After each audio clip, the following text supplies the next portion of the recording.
DJ Ferris. The Chicago, nigga. It's the real one. Hit me. Only one is pulling shit the fuck up. Let's do the sports talk. Timing, right? Because Fitz had been playing well, leading the Dolphins to 2 consecutive wins by a combined score of 67-17. I understand there's a bye week, but why make the switch at this time? Well, what's especially interesting about this whole scenario is that Brian Flores has been so incredibly patient and quite honestly just held conviction about this decision, not succumbing to fan pressure, not worrying about what Justin Herbert or Joe Burrow were doing as other rookies around the league, but instead really wanted to make sure that he put Tua in a position to succeed when he finally did put him out there. It felt to Dolphins fans all along like this would be the moment. You go into the bye, you come out of it, and you start Tua. What nobody anticipated was two routes by the Dolphins over their previous 2 opponents with Ryan Fitzpatrick as a starter. So, it felt actually like Fitzpatrick might have been the starter coming out of this. That said, the one thing we should point to is the offensive line has been playing really well for the Dolphins. Chris Greer, the team's vice president, adding some really solid pieces both through the draft and free agency. So all of a sudden you've got some protection for Tua. You've got the mentorship that's going on with Fitzpatrick. That's what they were waiting on. They probably want to see how the offensive line will hold up with Ryan Fitzpatrick. He's saying they hold up. Now we can put Tua out there because we know we got the protection up front. This to get him prepared for next season as well. They want to see what they have in Tua.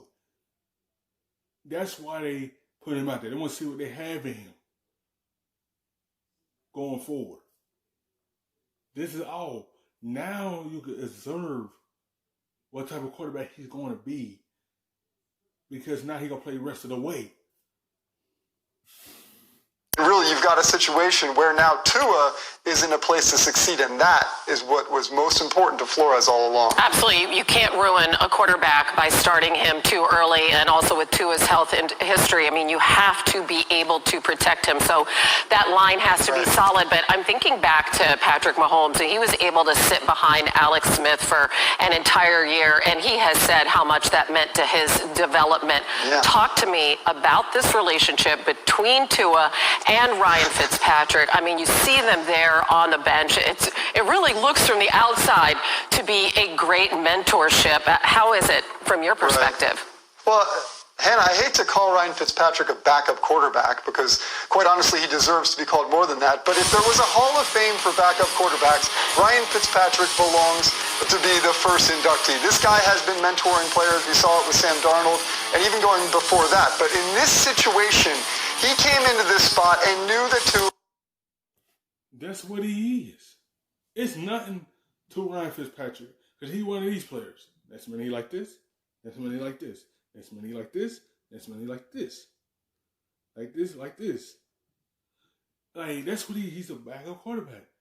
He was just with a team at a time that need a starting quarterback. This is just to let Tua watch. At some point, he know Tua was going to move into the driver's seat. He know this time was coming. But Ryan Fitzpatrick is a veteran. That's what a young quarterback need behind him to guide him. He in the right situation because he have a veteran on the roster that could teach him a lot of things. He watched for these weeks to know what's going on. And they just want him to get on the field so he can see how fast this game is, so it can start slowing down for him. For it go like this to like this for him. Now he can get comfortable, but his first game, it's gonna move fast for him.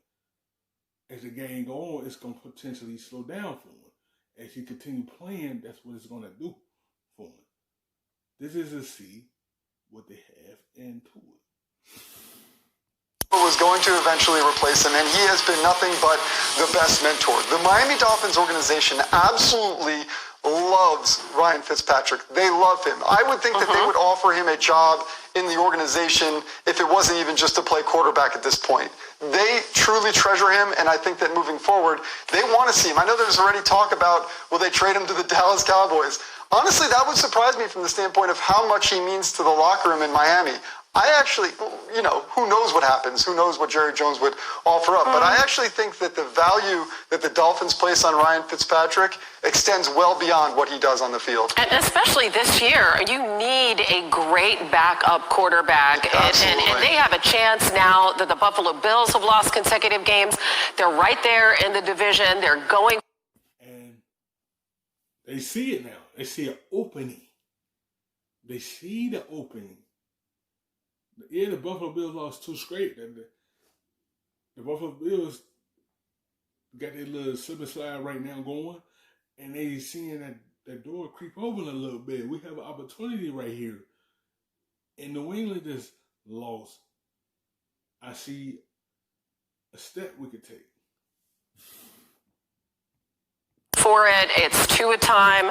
I can't wait. As always, Jeff, we appreciate your insight. I mean, are we going to find the next Dan Marino? Wow, it's been a long journey. 22 starters since he retired. Thanks, Jeff. Thanks for watching ESPN on YouTube.